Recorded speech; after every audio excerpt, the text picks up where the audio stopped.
Hey guys, we're up here at Timberline Lodge on beautiful Mount Hood, and free skiing is quickly becoming one of the biggest reasons people tune in to this year's Winter Olympics. So we decided, since the sport moves so fast and is so gnarly, we brought in an expert, Jason Ahrens of Windell's Academy, and he's going to take us through. He's actually been a judge for some of the Olympic qualifiers that have gotten the people who you're seeing right now in South Korea to South Korea. So he's going to break down for us what the judges are looking for when they watch these Olympians do their runs. So Jason, how long have you been judging free skiing? I guess about 5 or 6 years now. As a judge, what are you looking for overall in a run? So free skiing is one of the only sports that's judged on an overall impression criteria.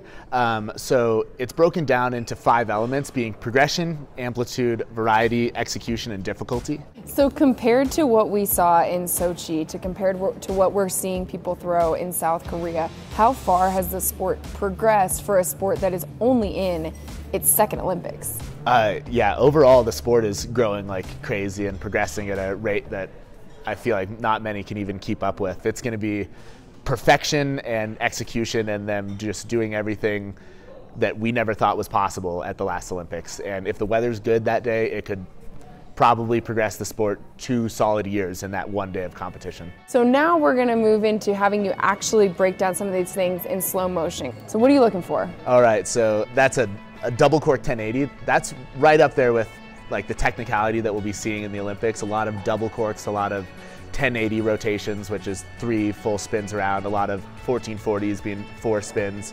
And really what we're looking for in this is the execution of the trick, the difficulty of the trick. Obviously it's a double cork 1080, that's a very technical trick. The grab that he's getting is a tail grab. So that specific grab in this trick is really, really difficult. So these guys, that would score really well in a contest. And so the tail grab, does it matter how long he holds that grab? Totally, yes. So all these things are kind of, again, with the overall impression. So it's really, we're not looking for in aerials or moguls when it's kind of based on form, and it's, did you achieve a form in the air, and is that form what you're going for?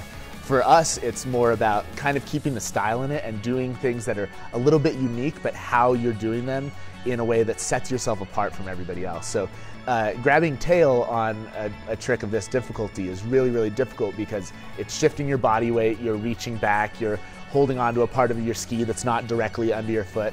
So we're kind of factoring all of the above into the equation. So slope style is pretty unique because it's not just jumps, it's not just rails. So how do you kind of blend the two as a judge? The Olympic course especially is very, very rail heavy. So there's 3 main rail plazas going into 3 big jumps. So you'll see the riders that are actually scoring really well in the Olympics doing equally as well on the rail portion of the course as the jumps. So you want to see them jumping on with spins and jumping off with spins. Exactly, yeah. So the vast majority of the tricks, it's all about creativity through the rails, because all the rails, there's so many options that people will have to approach them in a creative way, which can be factored into the judging more so than the jump creativity.